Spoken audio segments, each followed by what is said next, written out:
Olá, boa noite. O A Notícia recebe hoje o secretário executivo adjunto do Ministério da Fazenda, Rafael Dubé, para conversar com a gente sobre COP30, Conferência do Clima da ONU, que acontece daqui a mais ou menos um mês em Belém do Pará. Secretário, boa noite, obrigada por aceitar nosso convite e estar aqui hoje. Boa noite, Beatriz. Prazer estar aqui na Rede TV hoje participando do programa. Secretário, começo já perguntando, o que o Ministério da Fazenda quer ver sair desta COP? Quais são as prioridades? Eu acho que a gente está num momento desafiador para o planeta. As evidências da mudança do clima estão cada vez maiores e o mundo todo espera por que os líderes consigam encontrar uma saída, um caminho para que a gente construa uma solução que ao mesmo tempo lide com o desafio do clima e promova prosperidade e crescimento econômico. O Brasil, como país sede dessa conferência da ONU, da Conferência do Clima, a COP30, vem trabalhando numa agenda que envolve vários temas, mas o Ministério da Fazenda, em particular, está naturalmente envolvido nos temas ligados ao financiamento climático e as duas grandes agendas que a gente gostaria de deixar como legado para essa COP. Uma é uma agenda relacionada a um fundo para a preservação das florestas tropicais, que tem uma sigla difícil de pronunciar, que é o TFFF, um monte de F na sigla, que é de inglês Tropical Forest Forever Facility, ou um fundo de florestas tropicais para sempre. Então, acho que esse é um primeiro legado, a gente pode detalhar um pouco mais isso.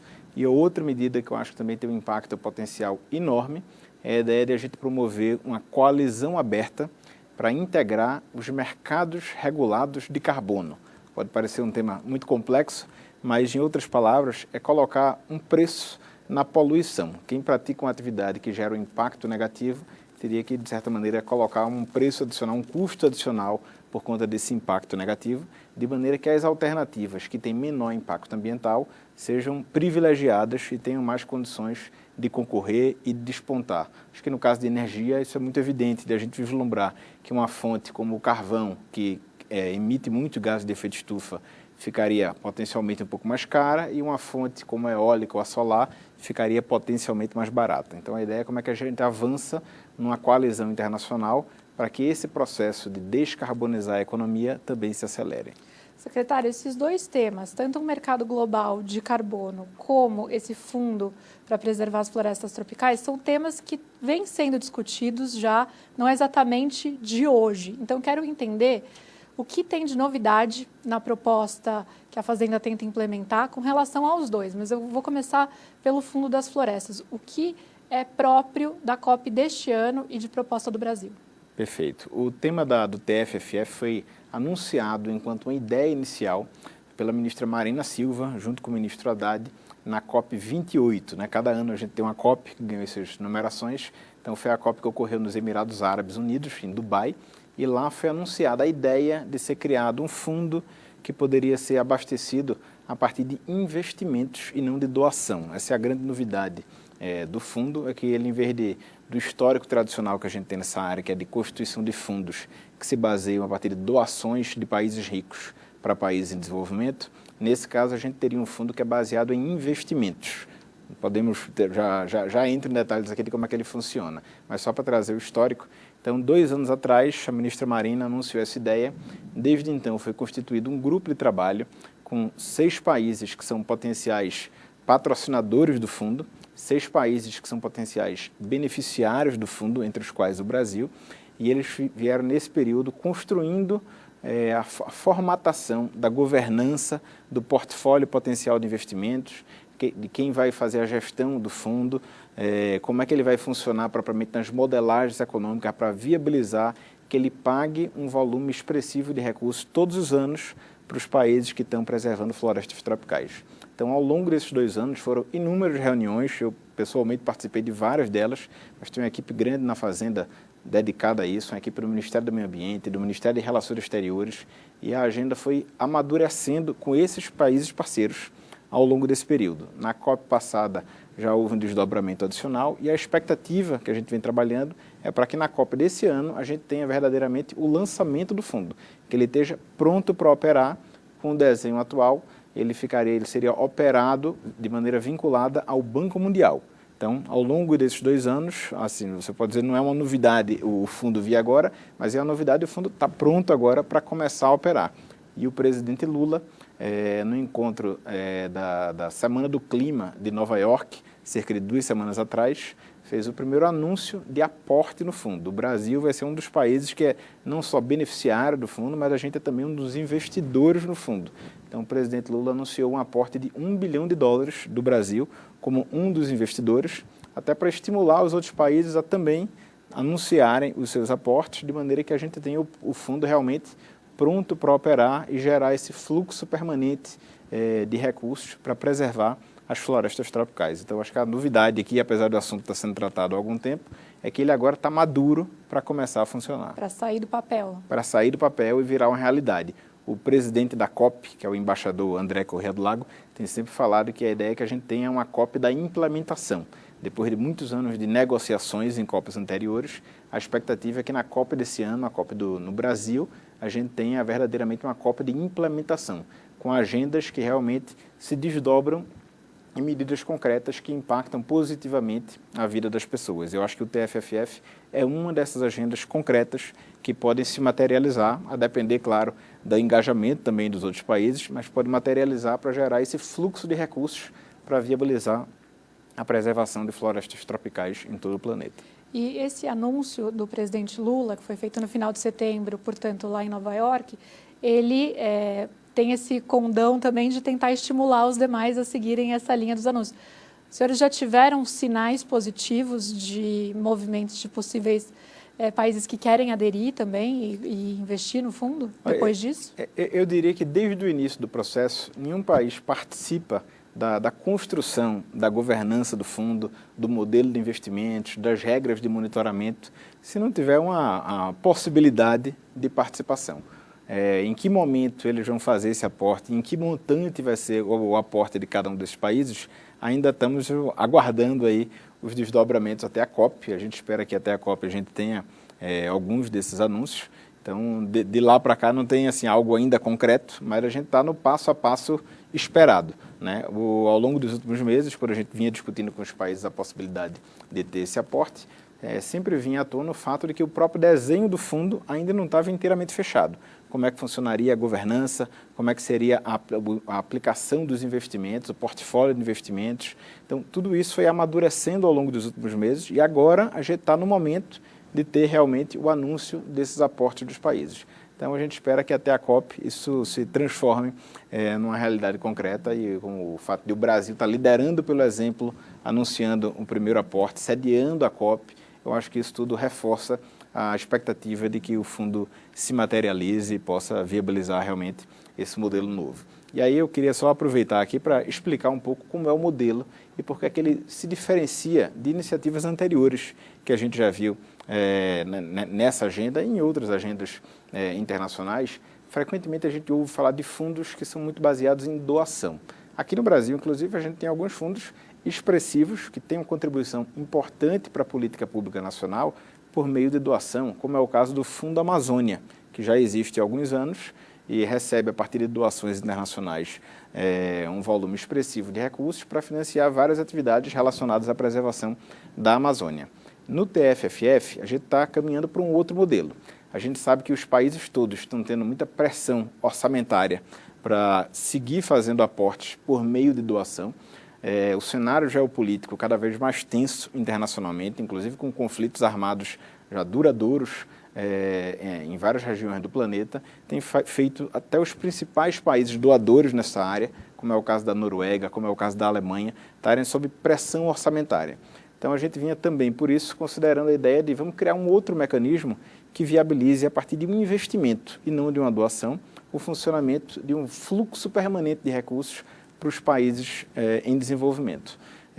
Isso evitaria também que os países precisem, a cada ano, ter que estar solicitando doações internacionais, mas, pelo contrário, a gente tem um mecanismo que permanentemente está criando esse fluxo de recursos. E a ideia do TFFF, então, foi amadurecida para funcionar da seguinte maneira.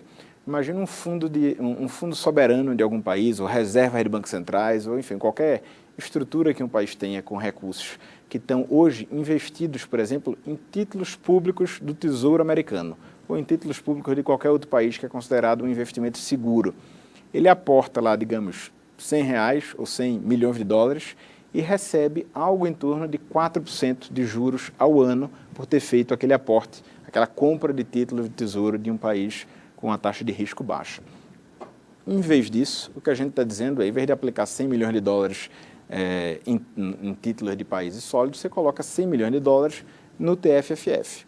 O fundo vai pagar os mesmos 4%, ou algo em torno disso, simplificando aqui a conta, 4% para quem fez aquela aplicação. Então, você continua recebendo um retorno daquele investimento. O fundo, gerido pelo Banco Mundial, vai fazer investimentos com esses recursos.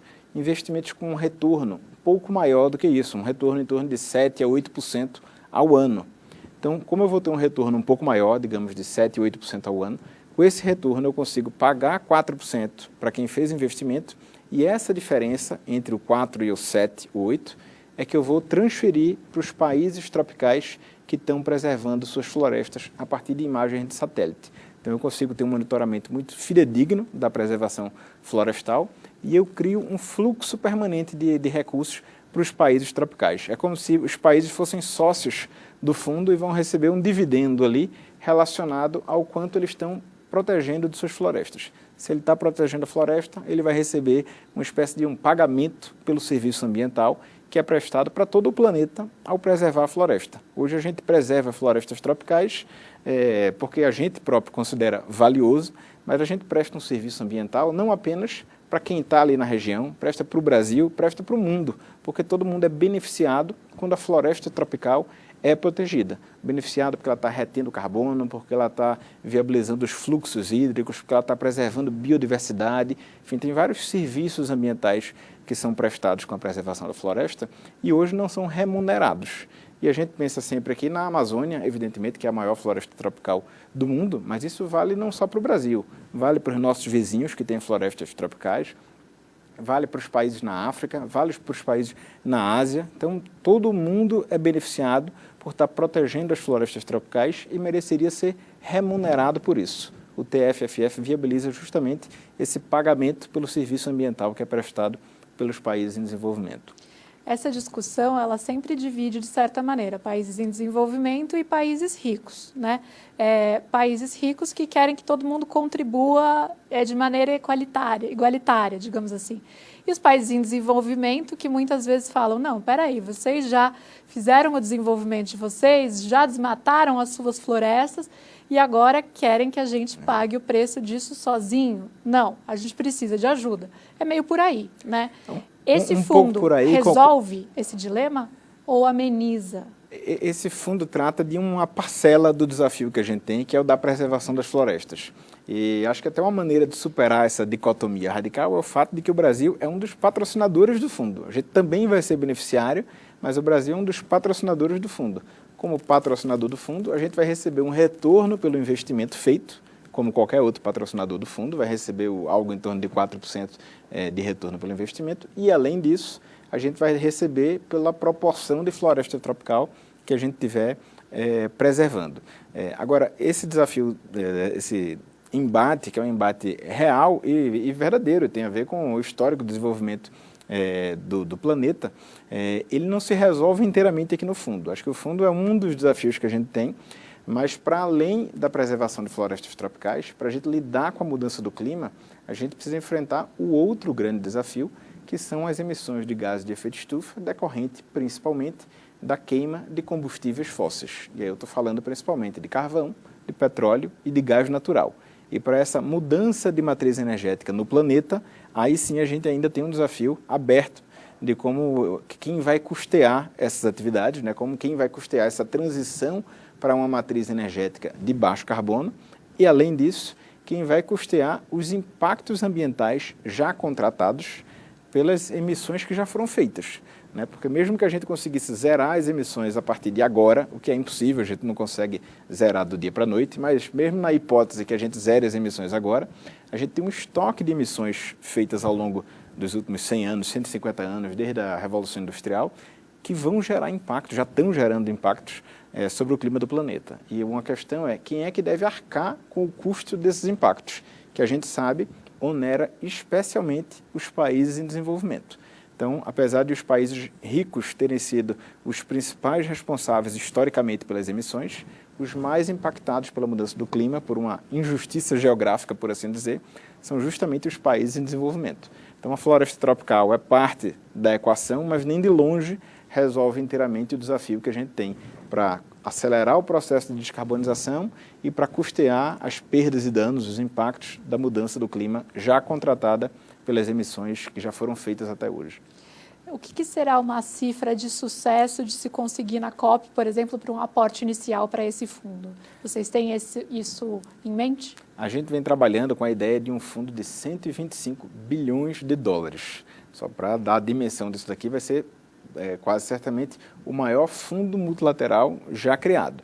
Ele é da dimensão maior do que alguns dos bancos multilaterais que existem já hoje em funcionamento do mundo. Então, é realmente uma cifra muito ambiciosa. Para chegar a esses 125 bilhões de dólares que a gente está falando, isso é um fundo global, como falei, não é 125 bilhões de dólares para o Brasil, é para o fundo de investimentos como um todo. Para a gente chegar a esse valor, a gente precisa ter de aporte inicial dos patrocinadores 25 bilhões de dólares. Essa é a meta com que a gente está trabalhando e é dentro desses 25 bi que o governo brasileiro fez o primeiro aporte. Por que é 25 e eu falei de 125? Porque a ideia é que os 25 bilhões iniciais, aí entra no termo técnico aí de finanças, no financeis ou economês, ele serve como chamado Junior Capital, ou um capital júnior, que ele serve para abastecer o fundo inicialmente. Com esses 25 bi, o fundo consegue ele próprio fazer emissão de título e captar no mercado mais 100 bilhões. Então, o que a gente precisa para o fundo realmente estar completo, como foi desenhado por esse conjunto de países, é chegar agora na COP até 25 bi desse aporte do capital júnior, para que aí sim a gente viabilize lançar os títulos, chegar aos 125 bi e aí sim ele gerar esse fluxo permanente de recursos para os países que estão preservando florestas tropicais. Um já está garantido que é dado pelo Brasil, então está faltando 24, Está faltando 24, é isso aí. E agora eu quero falar um pouco também sobre essa proposta de integração aí dos mercados de carbono. O que exatamente é a proposta? E pergunto a mesma coisa, no que ela difere do que vinha sendo discutido na COP anterior. Na COP passada, COP 29, falou-se que a gente teve um avanço nessas regras para criar um mercado de carbono global. Então, o que nesse ano a gente vai dar um passo além do que a gente já fez no ano passado? No caso do mercado de carbono, eu acho que tem novidades realmente grandes no desenho da proposta que está sendo apresentada. Antes de entrar nela, eu acho que vale dividir aqui com todo mundo que está nos assistindo como é que funcionam os mercados de carbono, porque é um tema, às vezes, que parece meio distante e etéreo para muitas pessoas. A gente tem hoje, já funcionando no Brasil e em vários países, o que se chama de mercado voluntário de carbono. O que é o mercado voluntário? Uma empresa que, por ação chamada de ESG, né, Política de Proteção ao Meio Ambiente, Social e de Governança, ou por marketing ou por qualquer outra razão, ela resolve compensar as emissões da atividade econômica dela. Então, a empresa segue produzindo, segue emitindo e ela compensa aquelas emissões comprando créditos de carbono, em geral, créditos de restauração florestal. Você tem uma área degradada, você planta ali árvores, restaura a floresta e, ao crescer, a floresta está tirando carbono do ar e retendo carbono ali na floresta e no solo. Então, esse seria o crédito florestal que vai compensar a emissão da atividade da empresa. Isso é o que a gente tem hoje funcionando. Tem gente que faz isso com muita seriedade, créditos de carbono que são certificados com alta integridade. Tem outros projetos que são para lá de duvidosos, e já houve aí denúncias sobre projetos que não são muito consistentes. É preciso checar a qualidade da certificação para verificar onde é que está funcionando.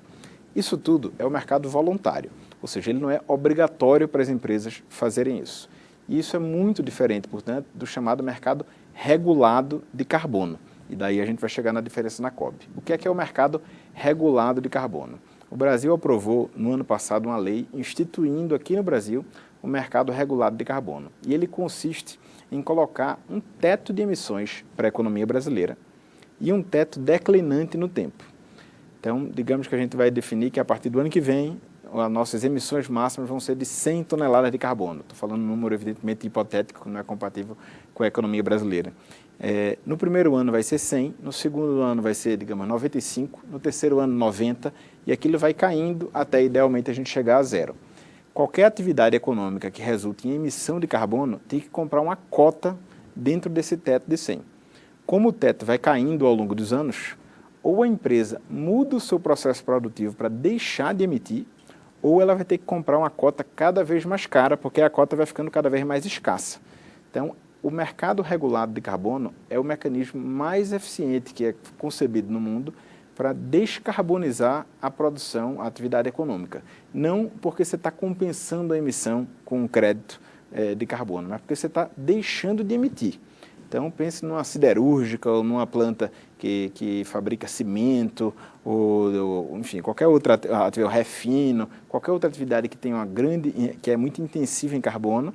E aí a gente está falando no mercado regulado só de grandes empreendimentos, não pega pequenas e médias empresas, então estou falando de empreendimentos realmente gigantes, como siderurgias, eles teriam que comprar essa cota de carbono. Hoje, muitas delas usam, por exemplo, carvão como fonte de energia para os seus processos industriais. Se em vez do carvão elas usarem eólica ou solar, isso já reduz as emissões dela. Então não é que ela vai compensar a emissão com crédito de floresta, é que ela vai deixar de emitir propriamente. Tá? Então, essa é uma diferença muito grande do mercado regulado, que é de descarbonizar a produção, do mercado voluntário, que é aquele em que você segue emitindo, mas você compensa as emissões. Então, o Brasil está nessa fase de implementação agora do mercado regulado de carbono.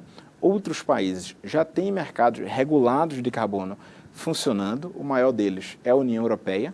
A Califórnia também tem, a China também tem, a Coreia do Sul, Japão, vários países têm mercados regulados de carbono, e o que foi discutido nas COPs anteriores estava sempre voltado para o mercado voluntário de carbono, ou seja, a empresa que por ESG, por uma política própria, resolveu compensar suas emissões. A discussão na COP é como é que eu garanto a integridade desse crédito de carbono. Ele vai comprar um crédito florestal, como é que eu asseguro que aquilo é verdadeiramente um crédito florestal? Quando a gente está tratando de mercado regulado, não, é como é que eu impacto para deixar de fazer a emissão. E a proposta que o Brasil está trazendo aqui é como é que a gente cria uma coalizão dos países que já têm mercados regulados de carbono e, entre eles, a gente harmoniza as regras, deixa idealmente interoperáveis as cotas de carbono para você poder transferir ali de um país para o outro, trazendo mais eficiência para o conjunto do mercado. E, idealmente, a gente gostaria de ter uma proposta que fosse global, que todos os países participassem do mercado regulado de carbono. Mas, para isso, e esse é um dos grandes desafios de COP, é que qualquer proposta para ser aprovada na COP precisa do aval de todos os países participantes, quase 200 países. Sempre tem um ou outro país que vai se opor porque acha que vai ser prejudicado por aquela proposta. É o caso de uma proposta de um mercado regulado de carbono. Daí surgiu a ideia, então, de a gente trabalhar com essa coalizão aberta de países, quem já tem ou está disposto a ter um mercado regulado de carbono, ou seja, está disposto a ter um teto de emissões, e essa é a grande novidade. Entre eles, você harmonizaria essas regras e cria um chamado ajuste de fronteira para quem está fora dessa coalizão. De maneira que quem está fora da coalizão, se quiser negociar, se quiser fazer comércio com os países que estão dentro da coalizão, teria que pagar um ajuste de fronteira para poder acessar esses mercados. Isso, no fundo, é um estímulo para que todos os países se juntem a essa coalizão e passem a ter um teto de carbono. Portanto, é uma proposta bastante nova para os debates internacionais de COP, porque ela trata do mercado regulado e não tanto do voluntário, e ela cria uma solução que não depende do aval dos 200 países. Basta ter uma coalizão ali grande o suficiente para iniciar o processo e a gente cria um estímulo para que outros países adiram também à iniciativa. O que seria uma coalizão grande o suficiente? Qual que é o tamanho aí mensurado ou imaginado pela Fazenda? A gente vem trabalhando aqui com dois grandes parceiros potenciais para iniciar esse processo naturalmente, que são os dois grandes mercados de carbono no mundo, União Europeia e China. Então, esses são os dois principais. Se a gente já monta uma coalizão ali que inicia com Brasil, China e União Europeia, eu acho que já tem fôlego suficiente para trazer impacto para essa iniciativa. Ao lidar só com esses dois países, naturalmente a gente já envolve outros, porque o mercado da União Europeia já está integrado com o do Reino Unido, está integrado com o da Noruega, está integrado com o da Suíça, então já vem mais alguns. E a gente gostaria de ser ainda maior. Estou falando desses dois porque são os dois mercados já maduros, que são de maior porte, mas idealmente a gente também convidou para se juntar à iniciativa o Canadá, o México, a própria Califórnia, que enfim, os Estados Unidos como um todo estão saindo do Acordo de Paris, mas a Califórnia tem um mercado de carbono já muito sólido e vale dizer que a Califórnia sozinha, ela seria, se fosse um país, a quarta maior economia do mundo. Então, ter uma economia da Califórnia também se juntando à iniciativa também seria muito importante, além de Japão, além de Turquia, além de Indonésia, África do Sul. Então, a gente tem tentado dialogar com vários países que já têm ou que estão em fase de implementação do mercado regulado de carbono para se juntar à coalizão.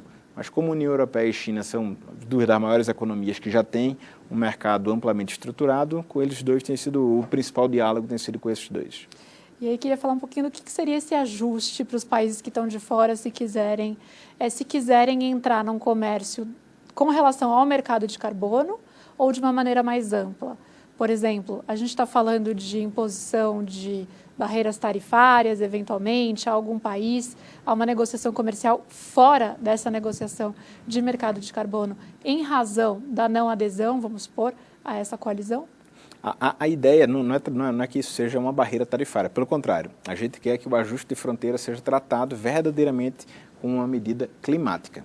E para isso é importante entender qual o impacto concreto quando você coloca um mercado regulado de carbono operando dentro de uma jurisdição.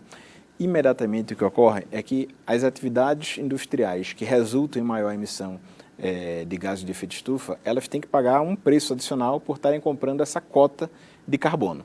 Então, uma empresa como a siderúrgica vai fabricar aço, ela vai ter o custo dela normal de produção de aço, mais um extra ali pelas emissões que a produção dela está acarretando dentro daquele país.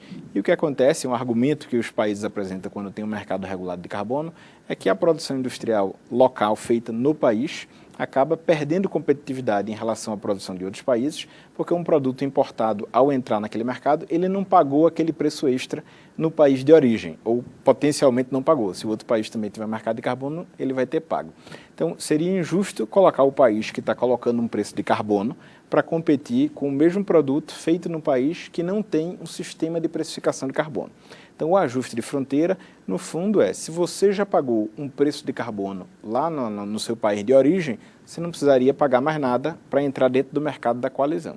Agora, se você não precificou o carbono na sua origem, para você acessar os nossos mercados, você teria que pagar um valor adicional correspondente ao que seriam aquelas emissões de gases de efeito de estufa que a produção no seu país acarretou, até para evitar o vazamento de produção. O que é o vazamento de produção? Imagina um país vizinho aqui que não tem mercado de carbono, o nosso tem mercado de carbono. Uma planta industrial que está do lado de cá vai estar pagando esse preço de carbono. Se ela migrar para o país vizinho, ela deixaria de pagar aquele preço de carbono e poderia exportar toda a produção de volta para o Brasil sem o ônus de ter que arcar com esse preço de carbono. Então, é um jeito de equalizar o preço e estimular que a gente tenha simplesmente um vazamento de emissão. Porque se uma planta sai de um país que tem um preço de carbono e vai para um país que não tem preço de carbono, eu até reduzo as emissões do país original, mas eu não reduzo as emissões agregadas. E o relevante para enfrentar a mudança do clima é reduzir as emissões no conjunto do planeta. Então, até para evitar esse vazamento de produção do país que está colocando regras ambientais duras para o que não está, a gente precisa desse ajuste de fronteira para equilibrar a concorrência e evitar vazamento. É importante, eu sempre gosto de destacar, que essa proposta brasileira, essa ideia da coalizão com esse ajuste de fronteira, ela se diferencia de algumas das medidas que já estão em curso no mundo, que a gente tem receio de terem um caráter mais protecionista, de serem, às vezes, uma barreira não tarifária para o comércio. E por isso que a proposta que está colocada para a coalizão, ela teria na governança, na definição dela, todos os países participantes dessa coalizão do mercado de carbono. Então, está aberta para adesão, não é um clube fechado, esse é um primeiro ponto. E segundo, ela propiciaria um fluxo permanente de recursos para os países em desenvolvimento, para eles lidarem com a adaptação à mudança do clima. porque todos os que forem pagar esse ajuste de fronteira, a ideia é que parte desses recursos seja canalizada justamente para os países mais pobres, para eles lidarem com a mudança do clima, criando, além do TFFF, outro fluxo permanente de recursos para a gente lidar com a mudança do clima nos países mais pobres, que não é baseado em doação. É uma estrutura regulatória que permanentemente vai gerar aquele fluxo de recursos para os países mais pobres lidarem com o desafio da mudança do clima. Quero ver quem vai ficar incumbido de contar tudo isso para o presidente dos Estados Unidos, Donald Trump, secretário. Mas a gente vai falar dos Estados Unidos na volta do intervalo. A notícia faz um rápido intervalo e volta já já. Boa Notícia está de volta, entrevistando hoje o secretário executivo adjunto do Ministério da Fazenda, Rafael Dubé. Secretário, terminamos o bloco anterior e eu prometi que ia te perguntar sobre Estados Unidos, né? Como trazer os Estados Unidos para a mesa dessas duas negociações especificamente que interessam a Fazenda, o Fundo para Florestas, né, o TFFF, e a questão do mercado integrado de carbono, sabendo que a gente tem nos Estados Unidos muita resistência por parte do governo federal com a agenda climática de uma maneira geral, né? Donald Trump saiu novamente do Acordo de Paris. Então, como lidar com o fato de a maior economia do mundo não estar disposta a fazer esse tipo de discussão? Sem dúvida, seria ideal que a gente tivesse também os Estados Unidos plenamente engajados nessa agenda. É o desejo de todo mundo. Acho que vale ter em conta, primeiro, que eles saíram do Acordo de Paris, mas os Estados Unidos não saíram da Convenção Quadro das Nações Unidas para a Mudança do Clima, que é a convenção principal que traz as regras para a mudança do clima, que foi assinada no Rio de Janeiro em 1992, na famosa Rio Eco 92. Então, eles ainda estão dentro do sistema ONU, na parte que trata de mudança do clima. E nos Estados Unidos, é uma economia enorme, uma sociedade muito ampla, e a gente tem, apesar da resistência do governo federal atual em seguir engajado nessa agenda, quando o próprio governo federal anunciou a saída do Acordo de Paris, cerca de metade dos estados americanos, são 50 estados, se não me falha a memória, 24 deles, declararam que seguem engajados, comprometidos com a meta do Acordo de Paris, de redução das emissões. Então, uma parcela grande da economia americana ainda está engajada nisso. Metade dos estados, aproximadamente, uma parcela grande das empresas, dos fundos de investimentos, sobretudo das universidades e dos centros de pesquisa, porque para a gente enfrentar a mudança do clima, a gente vai precisar de muita inovação tecnológica, e eles são, historicamente, a grande liderança de inovação tecnológica no planeta, seguem inovando muitíssimo em várias das tecnologias centrais para a descarbonização. Então, a gente ainda vai ter uma parcela grande de engajamento dos Estados Unidos nesse processo, mesmo com o governo federal atual estando mais cauteloso nessa agenda. E aí a gente precisa avançar onde é possível na agenda. O presidente Lula vem tentando restabelecer esse diálogo com os Estados Unidos, convidou o próprio presidente Trump, como foi anunciado, para vir para a COP. Vamos ver os desdobramentos disso daí. Mas eu acho que é relevante, primeiro, que os Estados Unidos já não são mais os maiores emissores de gases de efeito de estufa por ano, eles são os maiores emissores históricos, no acumulado. Mas a cada ano, eles já não são mais o principal emissor, é o segundo e é uma distância relevante do primeiro. Então, assim, é claro que impacta a saída deles da mudança do clima, mas os outros países seguem muito engajados. Por isso que a gente precisa de alternativas criativas para engajar os países e seguir acelerando nessa agenda. A ideia do TFFF, a ideia da coalizão aberta do mercado de carbono, ela possibilita a gente avançar nessa agenda com quem está disposto a avançar nesse momento. E os outros países vão, ao seu tempo, se juntando à iniciativa e acelerando também esse processo, quando for possível para cada um deles. Então, são dois projetos que dependem, na verdade, da adesão dos países, mas não de um consenso. Exatamente. É uma maneira de tentar contornar o contexto geopolítico que a gente tem hoje com relação à discussão climática? Olha, nenhum dos dois foi concebido por conta do cenário atual e da relação atual do governo dos Estados Unidos com a pauta climática. Pelo contrário, as duas agendas, a gente começou a trabalhar, inclusive, cerca de 2 anos atrás, quando a gestão ainda dos Estados Unidos ainda era do governo de Biden. Então, não foi construída por conta do atual governo americano. Como eu comentei, o TFFF foi anunciado a ideia inicial 2 anos atrás, e o fundo e a coalizão aberta do mercado de carbono foi anunciada como uma ideia inicial pelo ministro Fernando Haddad faz cerca de 1 ano, em setembro do ano passado, na Semana do Clima de Nova York. Então, nenhuma delas foi concebida por conta disso. Mas sim, a gente tem um desafio no cenário internacional de construir agendas ambiciosas na parte climática por resistência de vários países. Não é por conta do governo federal dos Estados Unidos atual. Vários países têm resistência a essa agenda por fatores vários, porque são produtores de hidrocarbonetos, de petróleo, de carvão e não querem mudar sua matriz a esse tempo. Então, a ideia de construir uma agenda que não depende de consenso, sim, foi levando em conta o cenário internacional, mas não nada criado por conta do governo americano atual, pelo contrário, a gente vem trabalhando com essa ideia já há algum tempo. E nas duas, a gente sempre colocou, especialmente na ideia da coalizão aberta do mercado de carbono, que a gente precisava ter uma proposta que endereçasse o centro do desafio da mudança do clima, que são as emissões de gases de efeito estufa, especialmente por conta da queima de combustível fóssil. E a gente não tinha nenhuma proposta ainda que fosse no núcleo desse desafio. O TFFF, por exemplo, por mais relevante que seja, eu sou grande entusiasta do fundo, ele trata do problema de florestas, que é um grande desafio que a gente tem, mas não é o problema central das emissões de gases de efeito estufa. Então, a gente começou a trabalhar com a premissa de que a proposta que o Brasil vai apresentar precisa ser, ao mesmo tempo, efetiva, justa e politicamente viável. Em geral, quando a gente tem uma proposta que é efetiva, ela ou não é justa ou não é politicamente viável. Quando ela é viável politicamente, ela perde muito de efetividade ou de justiça.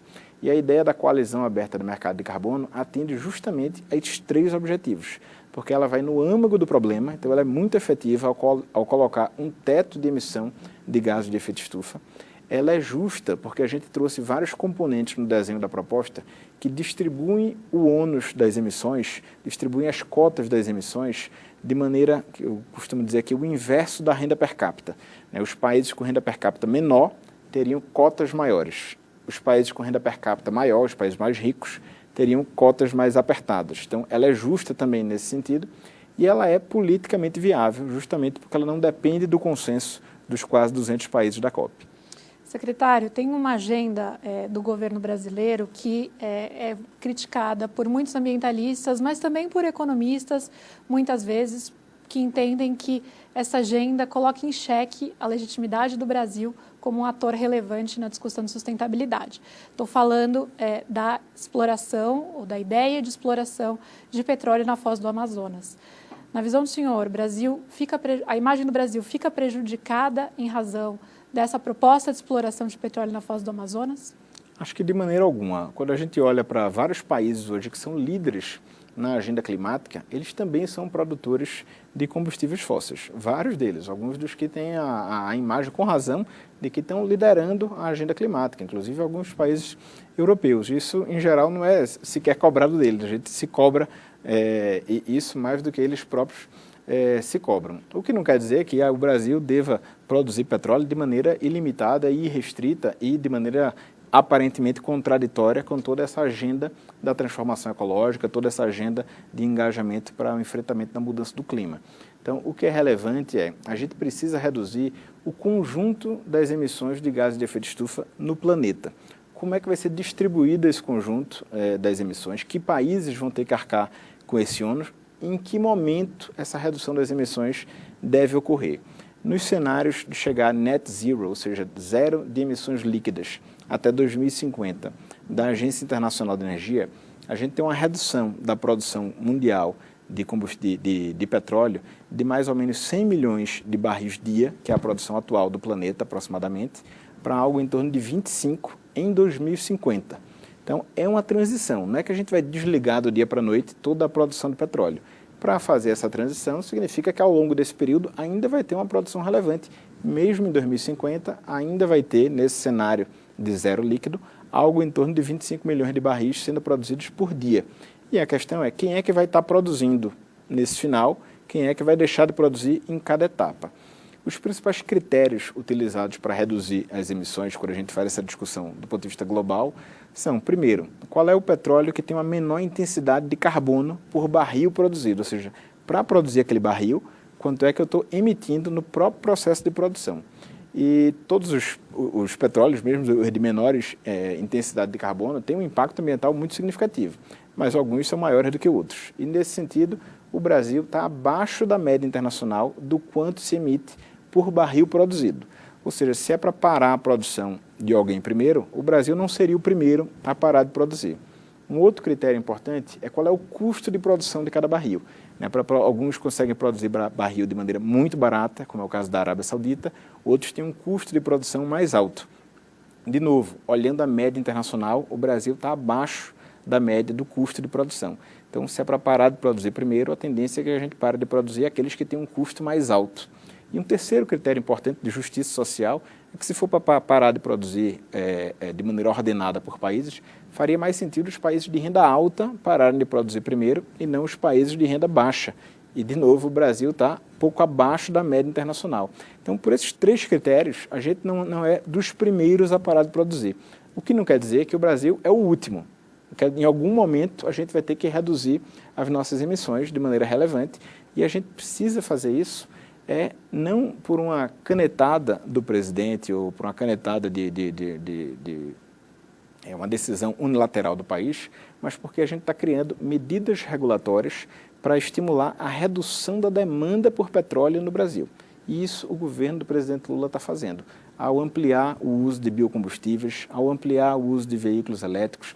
Quando a gente passa a usar etanol, ou passa a usar biodiesel, ou passa a usar diesel verde, ou biogás, ou qualquer dessas soluções alternativas, hidrogênio, a gente vai criando uma alternativa ao petróleo de maneira ordenada, com o menor custo possível para a população brasileira, a gente conseguir caminhar para uma economia de baixo carbono. Então, em algum momento a gente vai reduzir as emissões, sem dúvida. Ou melhor, o Brasil já está reduzindo as emissões. Em algum momento a gente vai reduzir a produção de petróleo, vai chegar esse momento. Mas no curto prazo, quer por intensidade de emissão, quer pela renda per capita, quer pelo custo de produção, o Brasil não é o primeiro país a parar de produzir. E a gente está propondo medidas que globalmente fazem a economia mundial caminhar para uma menor produção no agregado. Não é a menor produção unilateral de um país, é a menor produção no agregado do planeta. E a coalizão do mercado de carbono é uma das medidas para a gente poder caminhar nesse sentido. Secretário, infelizmente nosso tempo acabou, o senhor vai ter que voltar aqui, provavelmente depois da COP, para a gente falar desse saldo do que rolou por lá em Belém. Eu agradeço muito. Vai ser um grande prazer, Beatriz, falar aqui não só do saldo da COP, mas também, eventualmente, da agenda doméstica que o Brasil está fazendo, do que a gente está chamando de transformação ecológica, com um conjunto de medidas que estão sendo implementadas para a gente caminhar para uma economia de baixo impacto ambiental, mas de alta produtividade, de geração de emprego e renda para trazer desenvolvimento para a população brasileira. Então, já está feito o convite e já está aceito o convite. Obrigada. E eu agradeço especialmente a você pela audiência. O É Notícia volta na semana que vem. Até lá.